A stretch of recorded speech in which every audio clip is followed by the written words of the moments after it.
Isang magaling na veteranong aktor ang tampok natin sa bidyong ito. Mapa-sidekick ng bida o maging kontrabida ay talagang epektibo siya sa pagganap. Tara, samahan niyo kung alamin ang naging karera niya sa pelikulang Pilipino.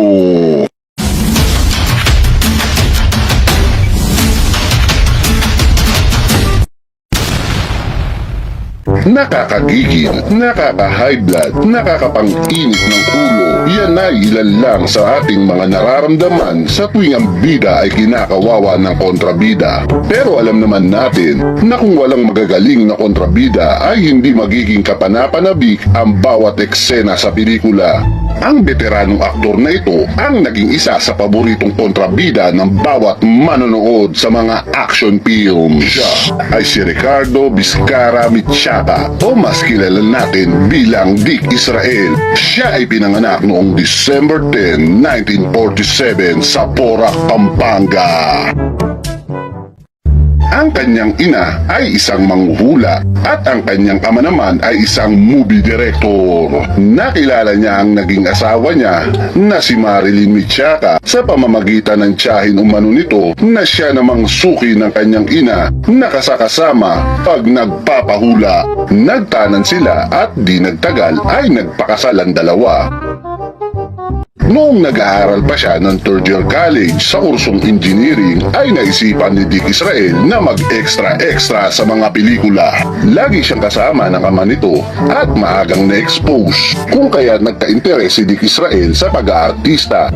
Nakikita niya kung paano umarte ang mga artista, kung kaya naman madali na lang niya na pag-aralan ng pag-arte. At dahil nagustuhan niya ang pagiging artista at dahil dyan ay hindi na siya nakapagtapos ng pag-aaral. Nakasama na niya ang mga bigating bidang aktor gaya ni FPJ, Eddie Garcia, Rudy Fernandez, Lito Lapid, Bong Revilla, Robin Padilla at marami pang iba.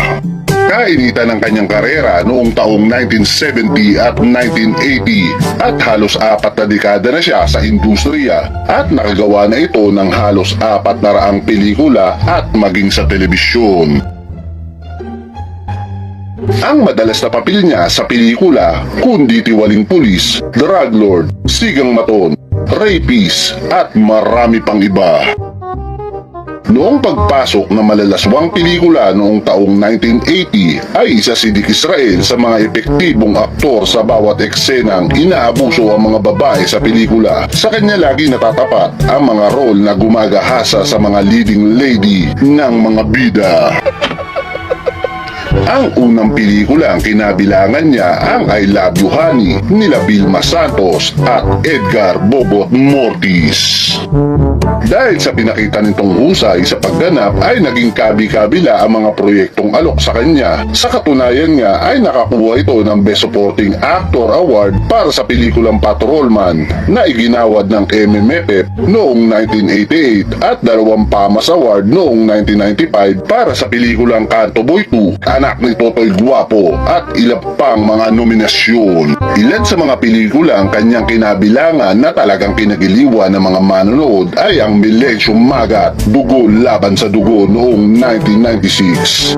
Hanggang sa Dulo ng Mundo, Hahanapin Kita noong 1993. Boyong Manyalak noong 1991. Anak ni Baby Ama noong 1990. Walang Awa Kung Pumatay noong 1990. Epimaco Velasco noong 1994 at marami pang iba. Subalit sa kasagsaga ng kanyang karera bilang aktor ay dumaan din sa pagsubok ang pagsasama nilang mag-asawa. Nagkaroon ng pamilya si Dick Israel samantalang ang kanyang tunay na asawa ay hindi na umibig sa iba. Noong taong 2000, ang panahon na unti-unting humihina ang mga action films ay nawala rin ang mga proyektong alok kay Dick Israel at naging madalang na makita sa eksena.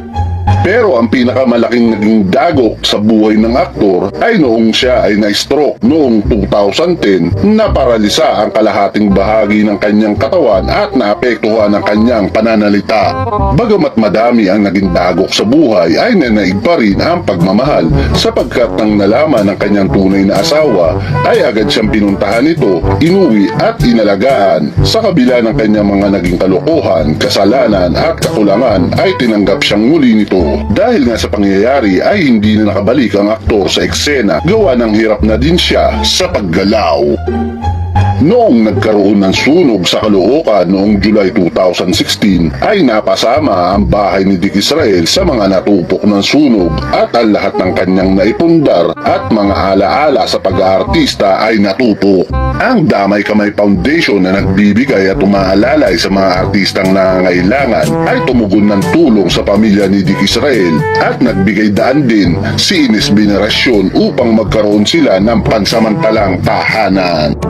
Sa dami ng dagok sa buhay ay hindi na kinaya ng ating bida at tuluyan na itong namaalam. October 10, 2016 nang sumakabilang buhay na ang veteranong aktor matapos balikan ng kanyang anak at datnan na wala ng buhay. Marahil sa pag-ubo daw na may kasamang dugo, di umano ang naging mitya ng veteranong aktor. Matapos ang pagpanaw ni Dick Israel, ang kanyang may bahay na si Marilyn Michaka ay sinugod din sa ospital at na-confine dahil sa aneurysm at 1 linggo lang ay pumanaw na rin ito. Ang naging pagmamahala ng mag-asawang Dick Israel at Marilyn Michaka ay masasabi nating pagmamahalan hanggang sa dulo ng buhay. Naging parang eksena naman sa pelikula ang buhay ng veteranong aktor, pero ang mga alaala niya na iniwan sa bawat tagahanga niya sa loob o sa labas ng kamera ay hindi na malilimutan pa. Isa si Dick Israel sa mga aktor na nagpainis at nagpatawa sa atin sa bawat pelikulang kanyang kinabibilangan. At dito na natin tatapusin ang bidyong ito. Ikaw, anong naging pelikula ang kinabilangan ni Dick Israel at talagang nainis ka at natawa ka na karakter niya? At meron ka din bang mga alam na linya niya sa pelikula? Pakishare naman sa comment section natin sa ibaba. Hey! Ikaw ako! Akala ko ba hindi tayo talo? I-share niyo po sana ang bawat nilalabas kong video. Hanggang sa muli, paalam!